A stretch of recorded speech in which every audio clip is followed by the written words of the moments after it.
it exhausted itself in 100 years. Then came socialism. It became irrelevant in 50 years. Then came globalization, which is now irrelevant in 25 years. You can understand the shelf life of ideas which became so fashionable, so powerful, with so much drive, with an obsessive instinct. It becomes irrelevant in such a short time. But we are gripped by that thinking, we are gripped by the impact that it makes on us, and it leaves us completely confounded about what we are, who we are.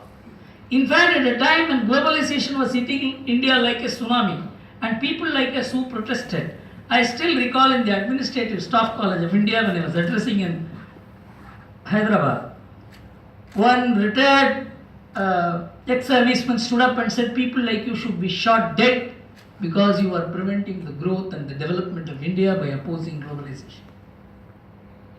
You can't differ from the mainline thought. That is the power of modernity. Modernity makes itself so all-powerful that anyone who deviates from that has no right to live. No, that is the kind of imposition that it brings about. And so I want to take all of you to another level and think how India should look at itself, and then economics will follow.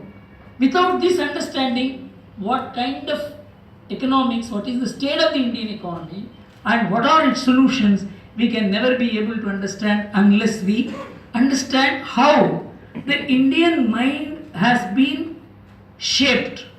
The policy making, intellectual, powerful, ruling, media mind has been shaped over the last 100 years perhaps. You know, in 1853, Karl Marx wrote a couple of articles in New York Herald Tribune in which he said that India is a very peculiar country. At that time, no one doubted the unity of India. Afterwards, only the Marxists began saying, no, it is a geographical construct.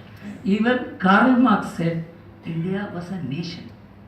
And it had one way of life, it had one kind of rule, though it had several rulers. And though it had one way of life, one identity, its economics was organized in terms of villages.